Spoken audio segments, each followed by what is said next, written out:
Hey guys, it's Kevin again, and this is going to be my review for Sherlock Season 3, Episode 3, His Last Vow. This was the season finale, believe it or not, and I find it interesting that they only do 3 episodes, but I guess it's because they're each like a movie, which this one really was, because I love this episode.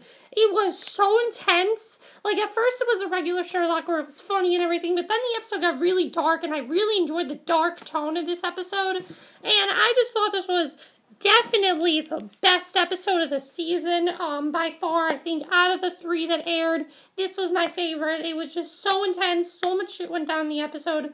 I loved it so much. Let's just get to it. So, we first are introduced to Charles Augustus Magnuson, who we could see right away is a very intelligent man, kind of like Sherlock, and he's clearly someone Sherlock will not be able to defeat easily. He's being questioned regarding his involvement with the Prime Minister, and after his questioning, he approaches a woman questioning him, and that woman is Lady Smallwood and threatens to blackmail her. He has photos and letters proving her husband had an affair with a 15-year-old girl, and Charles says he isn't blackmailing her, he just owns her, and she, Lady Smallwood, heads back to Baker Street after an uncomfortable meeting with Magnuson. So, then we see, and I thought that was a great way to start the episode because we got to see our villain, and we got to start the episode with the villain. I thought that was pretty cool. I mean, they did that last week, but I thought they did it much better here. Last week's intro was really boring. This one was really interesting because we got to find out what the villain was like in, like, the first 5 minutes. I thought that was great.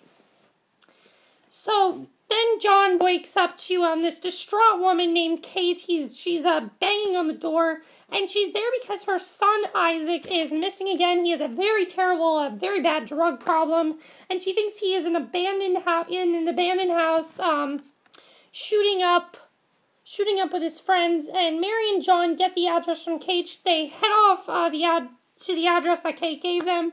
John barges into the crack house. The man inside the house pulls a knife on John, tells him to leave the house before he cuts him. John beats the stranger up, heads upstairs. He locates Isaac, finds him high as a kite, lying next to Sherlock. John drags them both out of the drug den. This was already really intense. Already, it was great. Although, there was some funny stuff in the middle of this. Mary is very funny in this episode because Mary is pregnant, so her temper is not the best. Like, basically, she gets pissed very easily in this episode, and I thought Mary was very funny in the beginning of the episode. I really am enjoying Mary's character. I think she's a really great character, and I really do love her. We do find out a little something about her later on in the episode, though, which I will get to. So Sherlock insists that he isn't on drugs, he was just undercover for a case. Watson drugs Sherlock to the office to test him for drugs, and it turns out he actually is not on drugs. That was kind of funny, the way that was all working out. And at this point, the episode was the usual comedic tone. It wasn't too serious yet. Later, it got really serious. So Sherlock heads home with Watson, finds his brother waiting for him. His brother mocks him, makes fun of his drug problem. Minecraft in that scene was hilarious. Love Minecraft. I think we all like Minecraft. Here's my question for you guys. Do you like Minecraft or Sherlock better? I personally like both of them. I really like both characters. If I had to pick my favorite character, I definitely would have to say John is my favorite character. I just think he's really funny at points, and I really love his character. So Anderson is upstairs trashing Sherlock's house looking for his drug stash. Sherlock insists he doesn't have a drug problem. Sherlock reveals he is hanging out in drug dens because he is trying to bring down Charles Magnuson. And Sherlock's brother wants him not to go after Magnuson. If he is going after Magnus, then he is going after him. So then Watson, he heads to the kitchen. He finds Janine in the kitchen in her underwear, and he's baffled as to why the woman is at Sherlock's house. Now, let's do a little replay. Janine was that girl that Sherlock was flirting with at the wedding. That's where she was. You remember the girl he was flirting with? That's her. And I didn't think that scene would even be that big of a deal, but Sherlock really does a great job with tying things in really well. I really like the way they did that.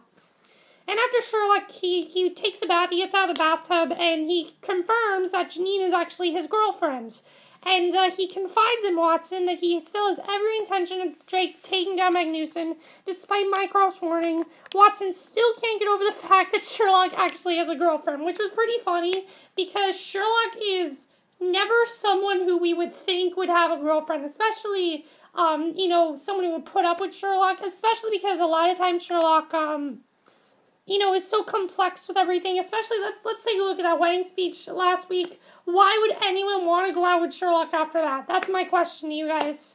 I guess Janine, so I was kind of wondering myself how this all happened, but we find out later in the episode, and I thought it was pretty funny, that scene where she was just standing there and, John was just watching her and Sherlock's here. That was definitely really funny.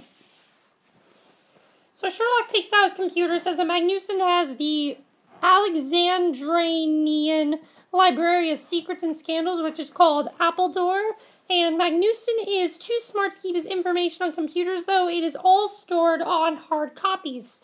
So while Sherlock is discussing his plans to take down Magnuson shows up at his house. Here's where the episode gets pretty intense. Definitely here, this is where it got pretty intense. He heads to his house he shows up at his house. Sherlock explains to Magnuson that Lady Smallwood has hired him to gain possession of the letter he's blackmailing her with. Magnuson keeps ignoring Sherlock talking cryptically about Lady Smallwood. He pulls down his pants, urinates in Sherlock's office, and blatantly says he is keeping the letters, then leaves. Here, it wasn't too intense, but it did get intense after this. So Sherlock is thrilled. Oops, I missed something. Sorry, guys, I hit something. Alright, Sherlock is thrilled because he thinks his plan is working. Magnuson thinks that he is a drug addict and has obviously underestimated him. Sherlock knows Magnuson's schedule. He plans to steal the letters back while he is out in an event tonight. Sorry, that was Twitter. Sherlock and Watson head to Magnuson's office to scoop it out. Sherlock reveals that there are 14 levels of security they have to go through before they can get into his office and steal back Lady Smallwood's letters. Sherlock can't get through the door of the office without Magnuson's personal assistant IDing him. Coincidentally, the personal assistant is Janine. Sherlock holds an engagement ring up to the camera, so Janine obviously lets him through the door. Watson is shocked that he just really proposed to her, so he can break into Magnesium's office. So he proposed to Janine. That was definitely really funny. Once they get into the office, they find Janine passed out on the floor. They assume she has fainted from the proposal. Here is where things start to get really, really intense. So Sherlock smells perfume, hears a noise upstairs. He finds Magnuson on his hands and knees with someone holding a gun to his head. He assumes the person is holding the gun is Lady Smallwood. To his shock, the woman turns around and it's Mary. Mary is the one that shoots. Mary says to Sherlock that not to take a step or she will shoot him. He doesn't believe her. He takes a step towards her and Mary shoots him in the chest. And at this point, I'm like, why is Mary turning against Sherlock? And we find out why later. But I was completely confused at this point. I'm like, okay, Mary has been with Sherlock this entire time. Why all of a sudden is she turning against him? So then we see Watson runs upstairs, finds Sherlock unconscious. He calls an ambulance. Mary is gone. He has no idea his wife just shot Sherlock. So Sherlock pulls through. Mary rushes to the hospital to join Watson. And I really like the Mind Palace, where basically, I always love the Mind Palace scenes. I think they're probably the best parts of the episode, were the Mind Palace scenes, because what we get to see is we get to see Sherlock, in his Mind Palace. He's fighting with, I believe, Charles, I think, or something like that. And they're fighting and everything.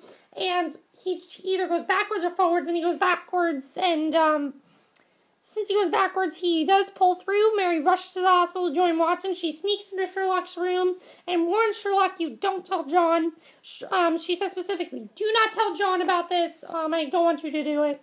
Sherlock wakes up hours later. Janine is sitting at his bedside. She's aware that Sherlock was using her to get into her boss's office, and she's not too happy about it. I was actually kind of upset. I wanted Janine and Sherlock to have a nice relationship because I thought, oh, Sherlock has a girlfriend. This should be interesting. But I did know it was too good to be true. This is Sherlock we're talking about. Sherlock is not the type of person who would get a girlfriend for no reason. So Sherlock slips out of the hotel room while no one is looking. Mary begins hunting for him, concerned that he will tell Watson that she shot him. Sherlock calls Mary and meets him at a secret location. Sherlock realizes that Magnuson is also blackmailing Mary. He offers to take her case. Mary begs Sherlock not to tell John, but she is too late. Sherlock turns on the light, and turns out that John has been staying in the hallway listening to their entire conversation. Now he knows she tried to kill Sherlock. So I kind of felt bad for Mary because she was blackmailed by Magnuson. At first I was like, why'd she turn against Sherlock like that? But then I realized why. She was just blackmailed by him. It wasn't anything that big.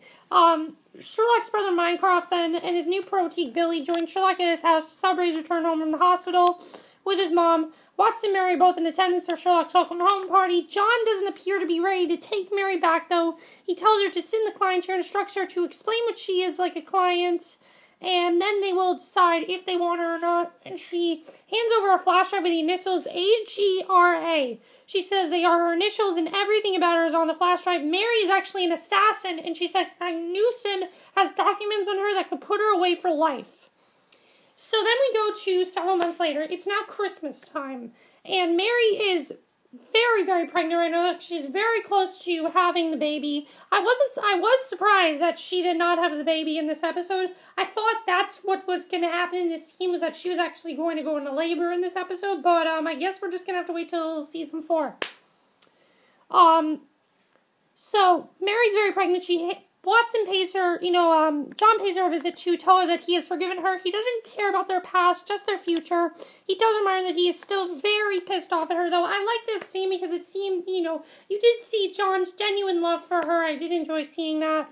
So it's Christmas, Sherlock, Mary, and Watson. They're at his mom and dad's house. Mary passes out. Then Watson realizes Sherlock has drugged both his parents. Sherlock tells him they have a meeting with the devil, and Sherlock steals Mycroft's laptop. They head outside. A helicopter's approaching Watson, and still confused about what exactly Sherlock's plan is. Sherlock simply states they're going to Appledore to make sure Mary's secrets are safe. So they head to a private meeting with Magnuson. Magnuson reveals he is the one that put Watson in the fire. So that is the one who did all that stuff to Watson, which I was hoping we'd get the reveal of, and we did get that reveal. Remember in the first episode with Watson in that fire? That's who did it. It was him. He videotaped Sherlock rescuing him for leverage. That's who also was watching them at the end of episode 1. Magnuson thinks that Sherlock's brother Mycroft is the most powerful man in the country. He wants him. Sherlock hands over Mycroft's laptop and wants everything Mycroft, Magnuson has on Mary in exchange for it. Magnuson reveals that Sherlock is screwed up. There are hard copies of information on any of the people he blackmails. He also has set up Sherlock. A helicopter and sworn police officers will arrive. Sherlock and John will be caught red-handed trying to steal Mycroft's files to Magnuson. So Sherlock asks Magnuson one last time to clarify all the files you have on people are in your head. Magnuson confirms, so Sherlock pulls out a gun, shoots him in the head in front of all the cops.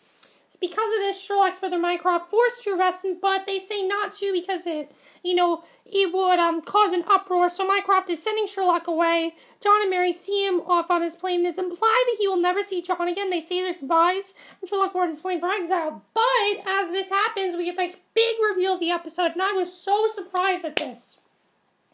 We see each television turn on in the country. It suddenly switches to Moriarty's face, and it says, "Did you miss me? Did you miss me? Did you miss me?"